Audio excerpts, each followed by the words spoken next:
இன்னைக்கு ஈவினிங் ஸ்நாக்ஸுக்கு சிப்ஸ் டைப்பில் ஒரு கருவடை பண்ண போகிறோம் அவல் வச்சு. ஆமாம், இது நல்லா இருக்கும். அது வந்து எப்படின்னா செஞ்சால் தான் குழம்பு சாப்பிட்டு சொல்லிட்டு சாப்பிட்லாம்.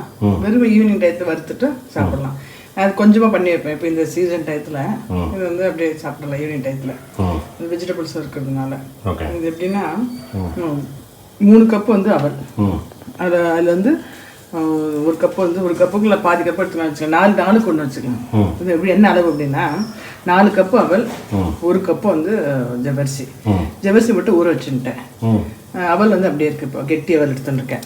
இந்த அவல் நல்லா அலமிக்கணும். இது வந்து 4க்கு 1.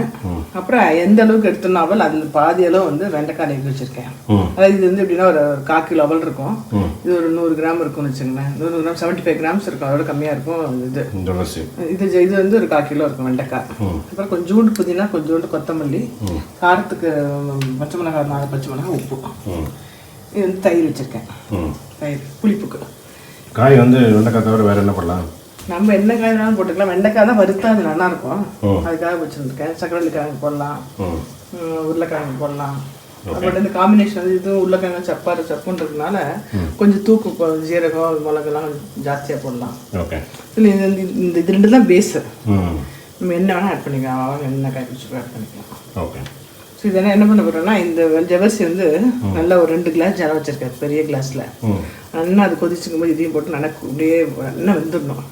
வெந்ததுக்கப்புறம் இதை வந்து அடுப்பு ஆஃப் பண்ணிட்டதுக்கப்புறம் இது நல்லா அலம்பிட்டு இது போட்டு இதெல்லாம் பச்சையாக போட்டுட்டு தயிர் கொஞ்சம் கொஞ்சமாக விட்டு பிசைஞ்சு அப்படி கிள்ளி வைக்கணும். கிள்ள விடாமல்.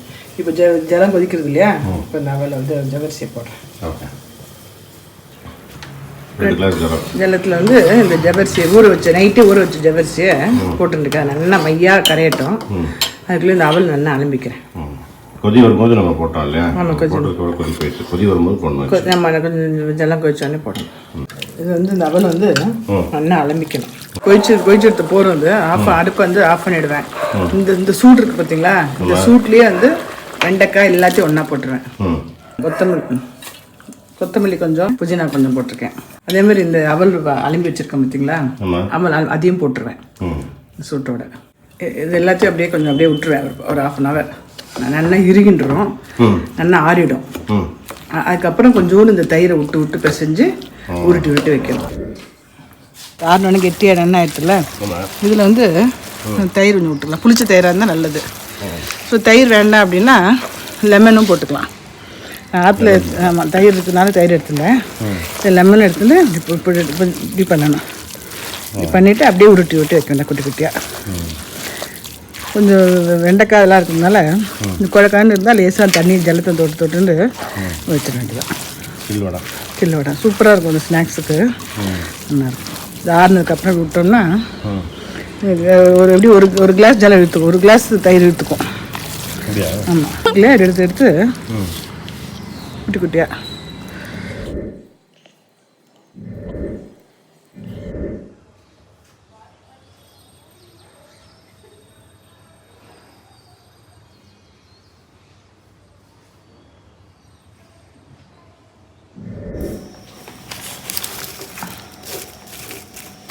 ஒரு நாள்லேயே இப்படி வந்துடுத்து பாருங்க.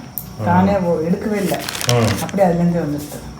திருப்பி நாளைக்கு ஒரு பிளேட்டில் வச்சு 2 நாள் காய்ச்சி வச்சோம்னா இதெல்லாம் கொஞ்சம் வேகாமல் இருக்குது, கொஞ்சம் காயாமல் இருக்கு பார்த்தீங்கன்னா இன்னும் நல்லா காய்ச்சிடும். துக்கு போல் ஆகிடும். இந்த மாதிரி ஆகிடும். நல்லா காய்ச்சிடுவேன். சத்தம் தெரியுதா?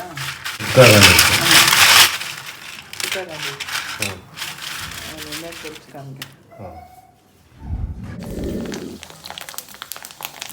இந்த ஜவ்வரிசி கொஞ்சம் நல்லா தெரியுது பார்த்தீங்களா? அவ்வளோதான்.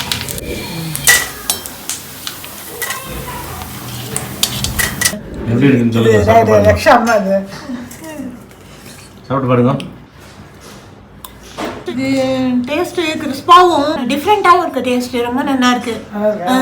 என்னது இதோட சீக்ரெட்?